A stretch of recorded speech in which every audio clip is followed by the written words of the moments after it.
1977 sure was a year's powerhouse for surrealist works in experimental cinema, I must say. Quite a decent set of now iconic and highly acclaimed cult films that collectively truly captured this feeling of experiencing some strange, disturbing, seemingly illogical, intensely distorted, and overwhelming nightmare, and put them to screen so that we could relive them in a safe environment over and over, hopefully till the end of time, which shouldn't be too much longer. Let's see, you got Dario Argento's Suspiria, or David Lynch's Eraserhead. That you think you've seen a film on your f***ing telephone. Get real. But while yes, those films are both undoubtedly rich with their contrasting styles and sound, tone, and overall dreamlike atmosphere, we can all agree that they aren't nearly as jaw-dropping, head-turning, and potentially seizure-inducing, content warning, as what Nobuhiko Obayashi was able to bring to the table with a little flick called House. And I know what you might be thinking, that sounds really uninspired, not all that exciting compared to the likes of Eraserhead or Suspiria. But trust me, it's deceiving, vague yet straightforward on the surface. However, what lies beneath is unlike anything you have ever seen before your very eyes, and will ever see again, a feast for the retinas.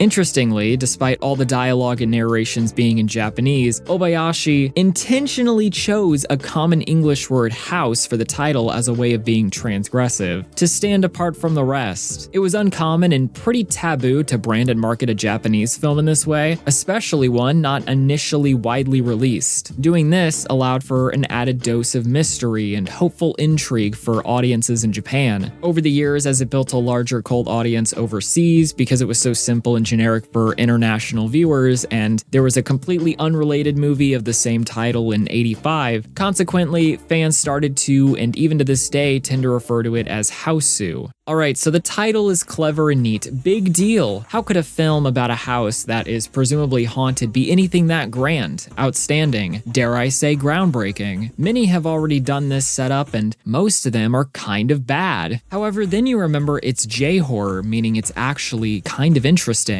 So you go ahead and stick that video cassette in the VCR, and it totally subverts any and all expectations you previously could have ever had. Like someone slowly recounting a dream. It starts upbeat and innocently enough for the first third. A young girl and her school friends are going on a fun summer getaway to visit her aunt, who is referred to as Auntie, all the while dealing with the struggles of growing up, reaching this transitional period in their lives between adolescence and young adulthood. There is some conflict between the main character and her father, who is fixing to remarry after her mother's death, working to adjust and still grieving the loss. A typical teen coming-of-age fare. Then, the tone takes a sharp right-hand turn into relentless, unpredictable, ooky-spooky territory of pure brilliant absurdity, as they quickly realize upon arriving that her aunt may not be who she claims to be, or who knows. Auntie is very much this enigmatic presence with clues and insight into her past carefully sprinkled throughout. She seems to be fully aware of and possesses some level of control over her supernatural home, as various objects, furniture, and the walls of the manor shapeshift, taking on a monstrous, labyrinthian form, and begins consuming her guests one by one in grotesquely bizarre fashions.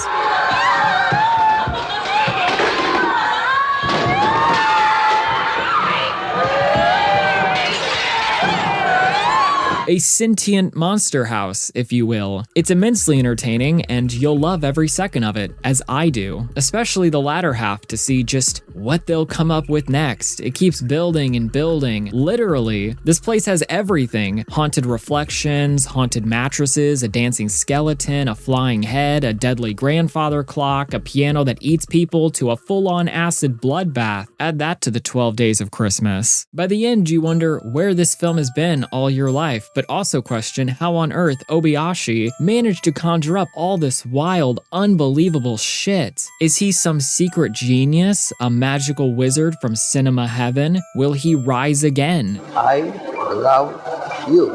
I hope so. Their ideas so creative, a child could have come up with them, such as the case of his 11-year-old daughter, who is essentially a co-writer. What? Contributing her own nightmares and irrational fears as inspiration for the vivid imagery. For example, she feared that her fingers would get stuck in the keys of her piano, or that her reflection would come to life and attack her, that light fixtures would fall from the ceiling. Many have dubbed it the equivalent of a dark live-action Scooby-Doo anime. A party that went a little heavy on the old electric Kool-Aid and should perhaps seek immediate medical attention pronto. Yeah, all that is an accurate assessment, except surely there's gotta be more to analyze beyond that. And luckily, there is. You see, Toho, the production company behind House and the same studio known for producing the Godzilla franchise, were seeking their next big cinematic commercial hit by the mid-70s. At the time, television was crushing the market for Japanese entertainment, and Toho and the rest of the film industry were struggling to compete. During this process of innovating in an effort to make up for financial losses, they turned and noticed across the pond that Steven Spielberg's summer blockbuster Jaws was a massive box office success, and decided that for their next feature they would attempt to replicate this phenomenon by releasing a widely accessible blockbuster,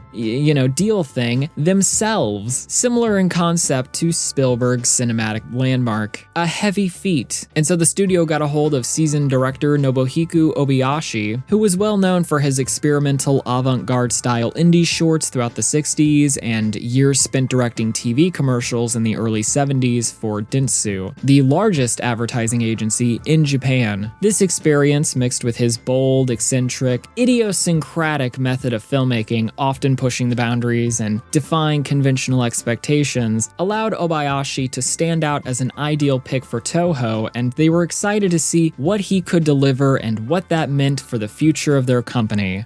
However, the final product they got maybe wasn't exactly what anyone, including the studio, was anticipating. Instead of an approachable traditional monster movie in the vein of the recent Jaws, it turned out to be an amazing, total farce. Audiences were met with jarring, surreal, psychedelic visuals incorporating hand-drawn animation, stop-motion sequences, matte painting backdrops, abrupt frame rate dropping, and cutouts achieved through this rough, cheapish blue screen chroma keying that only adds to the artificial homemade charm. For all it's trying to pull off, it's incredibly ambitious for the technological capabilities of the 70s. Today, with larger cinematic CGI, it would ideally be polished, refined, and carefully detailed, though to be fair, even in Obayashi's later work, such as 2019's Labyrinth of Cinema, when it comes to computer effects, you can tell he wasn't aiming for consistency or accuracy, but still more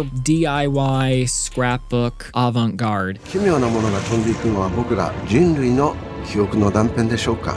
A signature note regarding House is its weird blending of genres of all kinds, subtypes of horror, drama, comedy, fantasy. It seemingly changes with every new scene, as disjointedly as the narrative that featured exaggerated characters with distinct, playful names like Gorgeous, Fantasy, Sweet, Melody, or Kung Fu, each named after a specifically diagnosed, what is dubbed today as a Flanderization quirk, since Ned Flanders didn't exist yet. The goal was to make them feel detached from reality, and to convey their personalities or main contributions to the plot without being too extensive. Who has time for character development anyway? We need to get to that cat with the sparkling eyes, projectile vomiting blood. Listen, you've got to make sacrifices when it comes to art. All this is to say, House was an absolute mind-bending display of phantasmagoria. A vibrant, kaleidoscopic, beautiful little fever dream, similar in nature to Suspiria. This macabre fairy tale combines Alice's adventures in Wonderland, Hansel and Gretel, and even Snow White. As how previously stated, the story features 7 girls with names based on unique traits to match their character. And while being more brutal, gruesome, and just chaotically structured by comparison, there is this through-the-looking-glass quality with its tackling of getting older, maturing, being this challenging, twisted journey journey into discovering one's identity and learning to cope with the many changes and adjustments in your life over time. The movie predominantly focuses on childhood whimsy and wonder that is then suddenly contrasted with this unexpected horror of losing those closest to you, not only in how Gorgeous is coping with the death of her mother at the start, but also by the end with her somewhat ambiguous response to losing her friends, as if becoming desensitized to such shocking and emotionally overwhelming trauma has disassociated her from these difficult to process events that feel more like some strange, distorted nightmare far outside the realms of reality. Either that, or they never really were attacked and the house was more of a symbol, this manifestation of Gorgeous's subconscious fears and anxieties, the all-consuming effects of grief as this confusing, seemingly inescapable trap of decay playing over and over in her mind. It's intentionally open-ended for multiple readings and viewer interpretations. However, this theme runs further within the narrative by implying that Auntie isn't real and has actually been deceased for several years.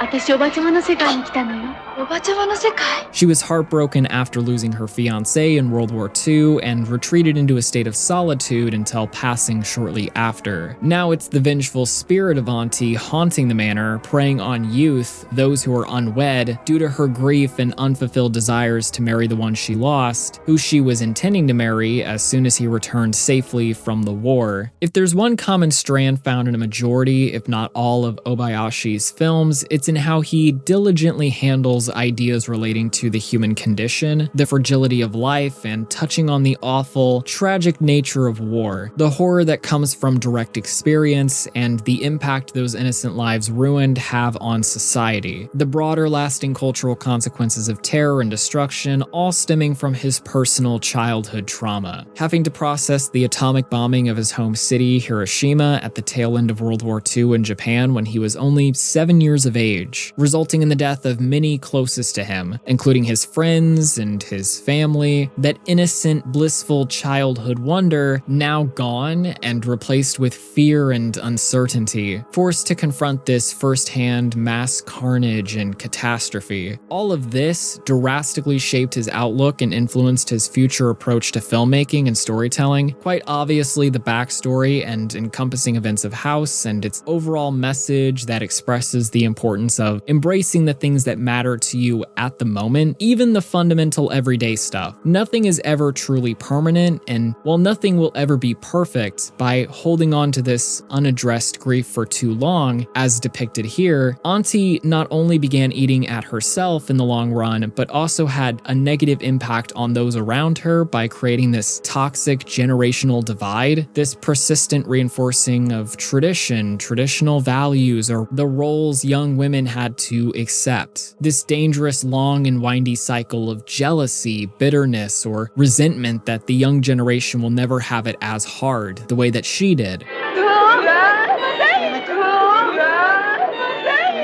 Though are struggling with their own shit that is also critical, by constantly reflecting on what no longer exists or feasibly will ever exist again in current day reality, and instead allowing yourself to be, at the very least, cautiously optimistic with the way attitudes are evolving, have widely and culturally shifted, no longer limited to living in the clouded memories of the past, allows the chance for healing and growing into a better, more receptive person in the future. Someone that's no longer hurting you and in turn no longer hurting the relationships you have with others. For however much more time we have left on this planet deal. I, for one, am going to be spending the rest of my days listening to this film's soundtrack on loop. Cause geez. Yeah, have not mentioned how fabulous the soundtrack is. Just a total vibe in every way. Like, it's got that pop psychedelia sound of the late 60s, being equal parts upbeat, groovy, whimsical, and childlike, but also